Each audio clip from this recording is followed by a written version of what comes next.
தந்தையை இழந்தபோது உணர்ந்ததை வயநாடு மக்கள் வழியே தற்போது மீண்டும் உணர்கிறேன். பாதிக்கப்பட்டோரை நேரில் சந்தித்த பின் வயநாடு முன்னாள் எம்பி ராகுல் காந்தி பேட்டி.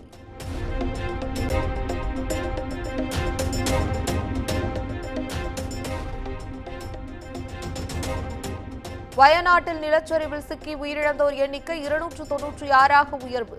உயிரிழப்பு 300ஐ நெருங்கியுள்ள நிலையில் தொடரும் மீட்புப் பணி.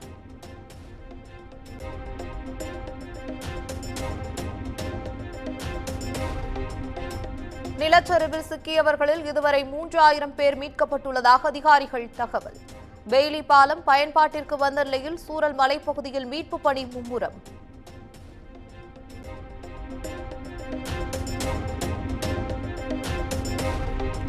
வயநாடு நிலச்சரிவில் தாளவாடியைச் சேர்ந்த ஒரே குடும்பத்தினர் 3 உயிரிழப்பு. தாய் தந்தை உடல் மீட்கப்பட்ட நிலையில் மாயமான மகனின் உடலை தேடும் பணி தீவிரம்.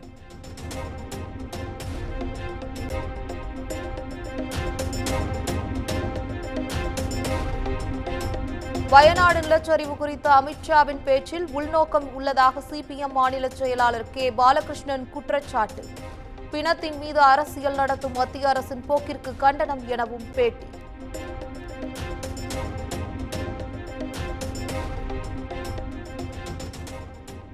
இலங்கை கடற்படையினரின் ரோந்து படகு மோதி உயிரிழந்த மீனவரின் குடும்பத்தினருக்கு முதலமைச்சர் மு.க. ஸ்டாலின் இரங்கல். 10 லட்சம் ரூபாய் நிவாரணம் வழங்கவும் உத்தரவு.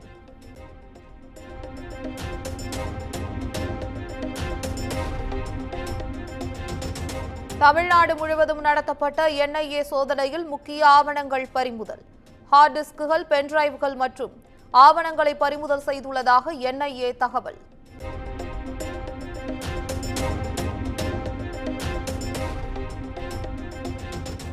கள்ளக்குறிச்சி கள்ளச்சாராய மரணங்கள் தொடர்பாக சஸ்பெண்ட் செய்யப்பட்ட எஸ்பி சமய் சிங் மீனா ஐபிஎஸ்ற்கு மீண்டும் பொறுப்பு. தாம்பரம் போக்குவரத்து காவல் துணை ஆணையராக பொறுப்பு வழங்கி டிஜிபி உத்தரவு.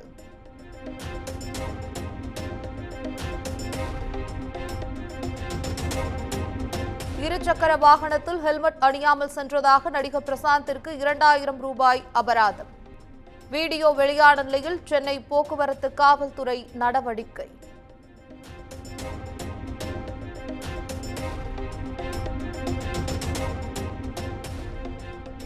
மேட்டூர் அணைக்கு வரும் நீரின் அளவு 1,80,000 கன அடியாக அதிகரிப்பு. அணையில் இருந்து 1,70,000 கன அடி நீர் அப்படியே வெளியேற்றம்.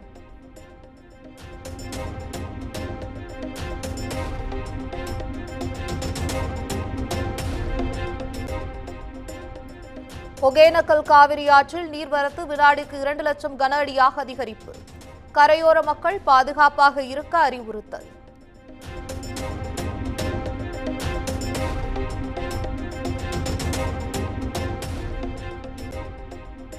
காவிரி ஆற்றில் நீர் திறப்பு அதிகரிப்பால் வரப்பாளையம் பகுதியில் குடியிருப்புகளை சூழ்ந்த வெள்ளம். கரையோரம் இருந்த 167 குடும்பத்தினர் வெளியேற்றப்பட்டு முகாம்களில் தங்க வைப்பு.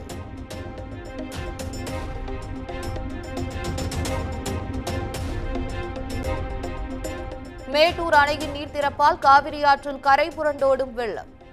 மேட்டூர் எடப்பாடி சாலையில் போக்குவரத்து தற்காலிகமாக நிறுத்தம்.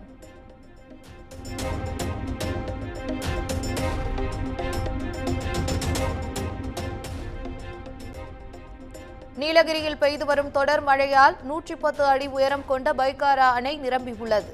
3 மதகுகளில் நீர் வெளியேற்றப்பட்டு வரும் நிலையில் கரையோர மக்களுக்கு வெள்ள அபாய எச்சரிக்கை.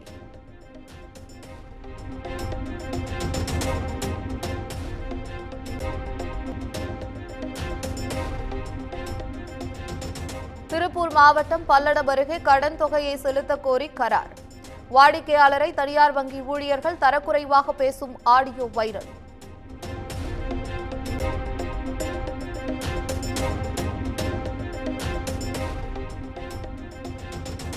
இந்தியா வியட்நாம் மக்களை ஆன்மீக அளவில் புத்த மதம் இணைக்கிறது. இரு நாடுகளுக்கும் இடையேயான கலாச்சார பாரம்பரியத்தை பாராட்டி பிரதமர் நரேந்திர மோடி பேச்சு.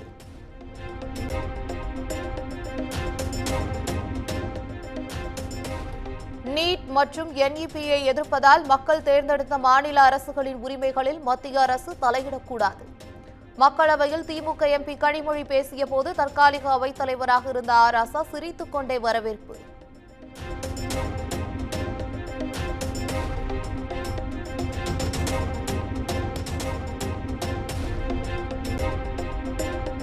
Paris Olympic 50 metre air rifle ஆண்கள் பிரிவில் இந்தியாவிற்கு வெண்கலம். இந்திய வீரர் ஸ்வப்னில் குசேலே 451.4 புள்ளிகளை பெற்று பதக்கம் வென்றுள்ளார்.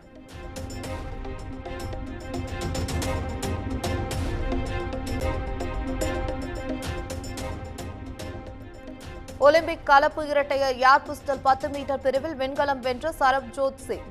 இந்தியா திரும்பிய நிலையில் மத்திய விளையாட்டுத்துறை அமைச்சர் மன்சுக் மாண்டவியா பூங்கொத்து கொடுத்து வாழ்த்து.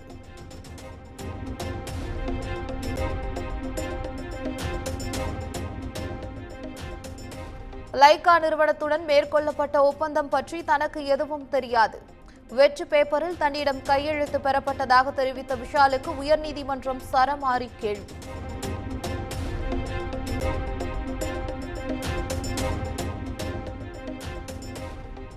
வெங்கட் பிரபு இயக்கத்தில் உருவாகும் கோட் திரைப்படத்தின் 3rd சிங்கிள் ஆகஸ்ட் 3ஆம் தேதி வெளியாகும்.